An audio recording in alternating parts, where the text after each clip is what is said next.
விளக்க பகுப்பாய்விற்கான நிகழ்தகவு பரவல். 1. நிகழ்தகவு பரவலின் பொருள். ஒரு நிகழ்தகவு பரவல் தரவு எவ்வாறு பரவுகிறது மற்றும் எவ்வளவு சாத்தியமான வெவ்வேறு மதிப்புகள் என்பதை காட்டுகிறது. இது என்ன மதிப்புகள் நிகழ்கின்றன, அவை எவ்வளவு அடிக்கடி நிகழ்கின்றன என்பதை நமக்குச் சொல்கிறது. விளக்க பகுப்பாய்வில் நிகழ்தகவு பரவல்கள் நமக்கு உதவுகின்றன. வரலாற்று தரவுகளில் வடிவங்களை புரிந்து கொள்ளுங்கள். வணிக விளைவுகளில் நிச்சயமற்ற தன்மையை விவரிக்கவும். பெரிய தரவுத் தொகுப்புகளை அர்த்தமுள்ள வகையில் சுருக்கவும். 2. விளக்க பகுப்பாய்வில் நிகழ்தகவு பரவலின் முக்கியத்துவம். வாடிக்கையாளர் நடத்தையை பகுப்பாய்வு செய்யவும். விற்பனை மாறுபாட்டை புரிந்து கொள்ளுங்கள். ஆபத்து மற்றும் நிச்சயமற்ற தன்மையை அளவிடவும். பொதுவான மற்றும் அரிய நிகழ்வுகளை அடையாளம் காணவும். 3.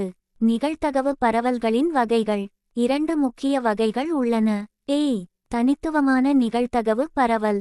முடிவுகள் எண்ணக்கூடிய முழு எண்களாக இருக்கும்போது இது பயன்படுத்தப்படுகிறது. எடுத்துக்காட்டுகள்: ஒரு மணி நேரத்திற்கு வாடிக்கையாளர்களின் எண்ணிக்கை. குறைபாடுள்ள பொருட்களின் எண்ணிக்கை. ஒரு நாளைக்கு ஆர்டர்களின் எண்ணிக்கை. முக்கியமான தனித்துவமான விநியோகங்கள். 1. இருவகை பரவல். 2 விளைவுகள், வெற்றி அல்லது தோல்வி. எடுத்துக்காட்டு: வாடிக்கையாளர் வாங்குகிறார் அல்லது வாங்கவில்லை. 2. விஷ பரவல். ஒரு குறிப்பிட்ட நேரத்தில் நிகழ்வுகளின் எண்ணிக்கை. எடுத்துக்காட்டு: ஒரு நாளைக்கு வாடிக்கையாளர் புகார்களின் எண்ணிக்கை. பி. தொடர்ச்சியான நிகழ்தகவு பரவல். மதிப்புகள் ஒரு வரம்பிற்குள் எந்த எண்ணாகவும் இருக்கும்போது பயன்படுத்தப்படுகிறது. எடுத்துக்காட்டுகள்: ஒரு வலைத்தளத்தில் செலவழித்த நேரம். தயாரிப்பு எடை. வாடிக்கையாளர் காத்திருப்பு நேரம். விளக்க பகுப்பாய்வில் நிகழ்தகவு பரவலின் பங்கு. நிகழ்தகவு பரவல்கள் இதற்கு உதவுகின்றன. வரலாற்று தரவைச் சுருக்குதல். மாறுபாடு மற்றும் வடிவங்களை காட்டுதல். போக்குகள் மற்றும் வெளிப்புறங்களை அடையாளம் காணுதல். சிறந்த காட்சிப்படுத்தலை ஆதரித்தல். ஹிஸ்டோகிராம்கள், வளைவுகள்.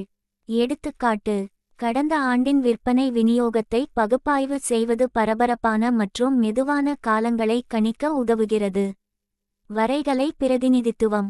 நிகழ்தகவு பரவல்கள் பெரும்பாலும் பின்வருவனவற்றை பயன்படுத்தி காட்டப்படுகின்றன. வரைகலை வரைபடங்கள். அதிர்வெண் பலகோணங்கள். நிகழ்தகவு வளைவுகள். இந்த காட்சிகள் மேலாளர்கள் தரவு நடத்தையை விரைவாக புரிந்துகொள்ள உதவுகின்றன.